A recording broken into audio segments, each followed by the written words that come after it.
Hi everyone, Jessica here and welcome back to my channel. First thing I want to say is I have a little bit of a cold, so if I sound a little bit funny or sniffly, I do apologise. In today's video we're looking at issue 235 of Simply Cards and Papercraft. In this issue we get 3 stencils. This is called seasonal stencils.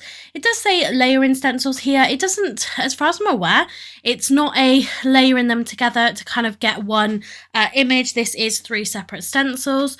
You also get this branded Simply Cards and Papercraft stenciling brush as well, very sort of small bristles on that, and then you do get this ring as well to be able to keep your stencils together so you don't misplace any of them. You could also use this kind of system on your other stencils you might have in your stash to keep them together. You can just punch a hole in there. So lots of inspiration in the magazine, as always, to see what you can actually do with these stencils. You can mask these, you can use them together, you can cut pieces from them, you can ink blend through them, you can use some paste. We're going to do some sort of like mixed media pieces today.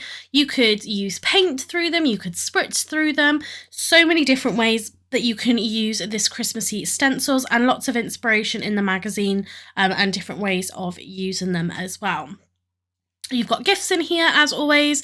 You have cards and yeah, lots of different things. In the next issue, this is called Magic Moments. You get a stamp set and I think you do get an embossing folder as well, which is pretty cool, which has got some sort of music pieces on there. And I think there is going to probably be some downloadable elements as well. I just do also have a commission in here for die cut letterpress.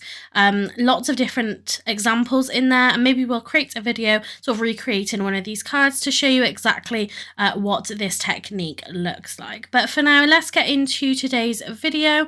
So like I said, we're going to be doing some sort of mixed media ink smushing. We're going to use some texture paste just to have a play around really with these. I do turn them into cards, but I really wanted to just sort of have a play with some of my products, you know, like the pastes and stuff that I don't always get out. So the cardstock I am using here, this is the Creative Expressions watercolor cardstock. I would definitely recommend using a watercolor if you are using things like paste, if you're using Nuvo drops as a paste, because it will just hold it a lot better. We've got some distress inks as well, some distress oxides. We have Twisted Citron, which I'm using in this first one. Then we're going to pair that with Rustic Wilderness. Then we've got Squeezed Lemonade, which we're going to pair with Fossilized Amber. Then we have Candied Apple, which we're going to pair with Festive Berry. So I've gone for a light and a dark there as well. So for all of the sort of bases of this, I'm doing some ink smushing with those lighter colours. The green at this point looks very much like the yellow, but yeah, they are sort of 2 different colours that we're using there. So I just took a sleek surface. This is that extra matte that you get on the Tim Holtz glass mat that I'm just using. I'm just pressing that ink pad into that, spritzing it with a little bit of water. I am spritzing my cardstock as well, just to get that colour moving around. I'm not too worried about it going right to the edges. I just kind of want to get that colour down for the time being. I'm happy to get those kind of different areas. We're going for something a little grungy. Yeah, something a little bit different here, just to build up those layers. I'm drying those layers in between as well. And I want to get some of those little water spots, some of those areas where you get that little bit of darker colour as well. Making sure just to clean off my mat, and these are the basics that we're going to work with first of all. So I've done this basic layer first, just to get that layer down. Then we're going to use the Distress Texture Paste. This is the matte, and we're going to use a Nuvo Spatula. I don't have much of this left, so I wanted to try and just use up some of my products and things. I don't want to have these pastes and that go in sort of, you know, going hard or anything like that. The crackle paste I've had that for a little while, and I'm afraid that the sun where the sun comes through the window and it kind of hits that product. So I have put it in a drawer now, because the last time I used it, it was looking a little harder, like it was kind of hardening up a little bit. So I've put that in a drawer, but you know, I actually want to use these products. So I'm simply just putting that texture paste through the stencil, you want to make sure that you clean off these stencils pretty much straight away, because it is going to go hard on your stencils, and you know that's going to kind of affect how your stencils work. What I do, because I'm doing this in quite quick succession, I'm not doing anything fancy here, is I just pulled out a baby wipe, put the stencil on top, and then put another baby wipe on top of that, and I'm going to create a little baby wipe stencil sandwich here, and it's going to keep it moist just until I finish this third one, and then I do go and clean them all off. You can see that I have cut these panels down. I think these were 4 inches by 7 inch, and you can see that's there or thereabout the size of this design. So I just took some, you'll see it when we sort of get there, but I did just cut down some slimline cards because it was the right width. I just took a very small amount off the length of it. So once I've got all of the paste through this, I am picking up any excess and popping that back into this pot here, because I don't really want to waste it. Then I went and cleaned all of those stencils. I've left these to dry a little bit, but I am just going over it again quickly with my heat tool just to make sure that it is nice and dry before we start this second process. So this really is all about playing here, creating those layers, creating something a little bit different, and yeah, just seeing how the products sort of work together, really. So I've just smushed a little bit more ink onto the mat, and again, this is now with the Rustic Wilderness. This green one is by far my favorite, and I think that is because that base color is a lot different to my top layer. So with the other ones, you do get that variation. The red one, I would say not too much. I think the colors I picked was slightly too close together, but you do get some of that light and green coming through, and yeah, I think it looks really great together. So I'm just going back and forth. I'm letting that ink sort of seep into the design of the texture paste.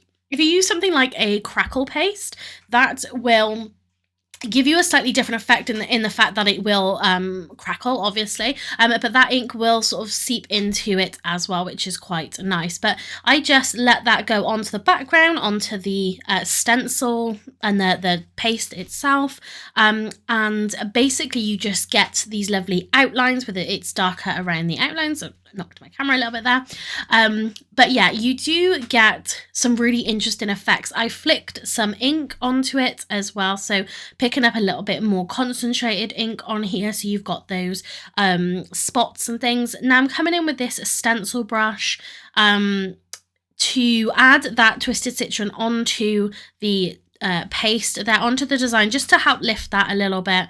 And then I really wanted to deepen this up nicely, so I came in with a blending brush and that Rustic Wilderness around the edge. Now I went all the way around this first of all, and I just completely forgot to trim this down. So I want to make sure that I trim this down in the first instance, because I love having that really dark outline. And I'm going to go back in and just reapply that ink again to get that nice dark border. So this really is all about playing with your tools. You don't have to just create a card with what you've got.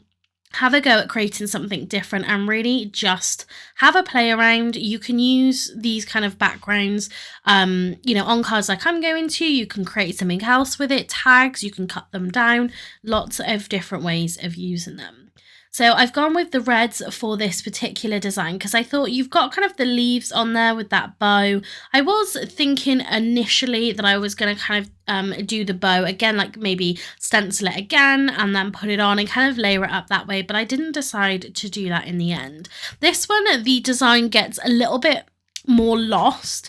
I think it really is all to do with the color. So I think color choice is really key here. So you can still see it, and it's nice because it's not completely in your face.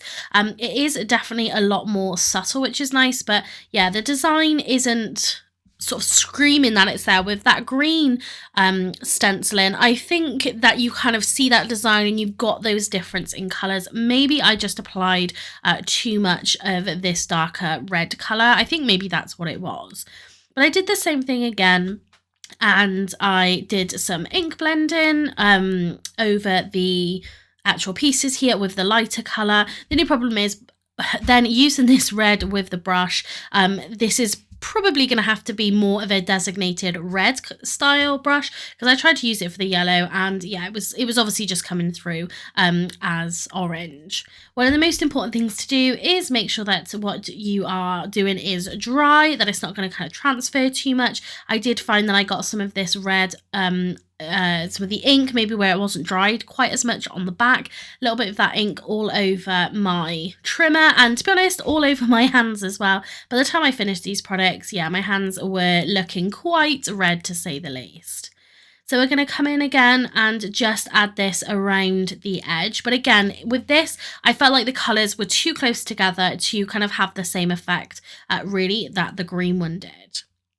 And then for this yellow one here, I thought this would look nice because you've got all of these sentiments. What you could do here as well is use this stencil for your sentiments for your card. So you could do what I've done here with paste. Like I said, you could use some Nuvo drops for this. You could just simply ink blend through it, and you could fussy cut these sentiments out, and that is going to be perfect for your cards. So with this one, again, that initial squeezed lemonade, you can see it, but with that fossilized amber, maybe that little bit of overuse of that colour kind of stopped it from being, again, much more like the green. But I really liked how this looked. Again, you have that colour that kind of seeps in around that texture paste. And that's why I like to do that first layer of colour. Then I'm going to do the texture paste and then sort of come in again. You can see I'm trying to clean off my brush here. But yeah, it just ended up adding a little bit of colour to my squeezed lemonade. So I did just pull out my designated yellow blending brush for that. What I think would be nice as well, if you could add some like foil into this, or if you added some like embossing powder, maybe what you could do here is kind of, what would be good actually is to do what I've done with the texture paste. Maybe then when that's dry, go back in, use some clear, maybe like Versamark Clear Ink, and then add in some embossing powder and melt in that. That might be quite cool because you're going to have that raised surface from the texture paste, but then, you know, it's not going to go on sort of perfectly, so you're going to have that kind of different look by then melting that embossing powder. I think that could look really cool as well. So it's just, again, playing, have a look at what you come up with and sort of seeing where you can take it from there. So you can see that I just cut down those card bases. Like I said, they were DL sized card bases, and I trimmed them down to be 7 inches tall by 4 inches. So these are maybe not a mini slimline. This is like a midi slimline cards. For the sentiments, so I did keep these incredibly simple because I really was just having a play with those backgrounds, but I decided to bring in these Christmas word dies that I picked up last year in a haul last year. These are by Creative Expressions, and these are the stylish script Christmas wishes. There's 7 dies in here. I picked out 3 not sort of traditional sentiments really, but again, just something a little different. So we've got ho ho ho for the green, we went with jingle bells for the red, and then I just did the Noel for the yellow. Obviously with the yellow one, because that stenciling was all words, excuse me, anyway, it was a little harder to sort of think. I could have put maybe like a Christmas tree or something on there that probably would have looked a little bit better, but again, this was more just to have a play with them than necessarily actually making like finished cards for this. I die cut all of those words from some gold mirror card. This would be nice if you could kind of stack these together a little bit and create a little bit of depth with those. When it comes to backgrounds like this, where you have the texture paste, something that's got dimension on there, I just use some Nuvo Deluxe glue, but you might find that using foam tape, stacking these up a little bit might be better, just in terms of getting that to stay on. It was peeling up a little bit. You will see me in a second just bring in my scraps pot, just something heavy to go on top of it, just to really get that to stick down, which it did. It didn't need very long at all, but yeah, I got that on there, and then they did stay flat. So excuse me, again, I've had a cold all week, unfortunately, so it's not the best time to be needing to create some videos, but we are powering through. So we're just going to add these ho ho ho's to this. Again, like I said, the green is by far my favourite. And to finish all of these off, I'm going to add some Nuvo drops in bright gold, again, just to kind of add something extra. So just to remind you again, this was issue 235 of Simply Cards and Papercraft. I'll leave a link to the magazine and any of the products that I can in the description box down below. Some of them are affiliate links, so the products or anything that you buy using those links won't cost you anything extra, but I do earn a small commission to help support my channel. If you have taken anything away from this video or you've enjoyed it, please hit that thumbs up button to help again support my channel and show that you did like this video.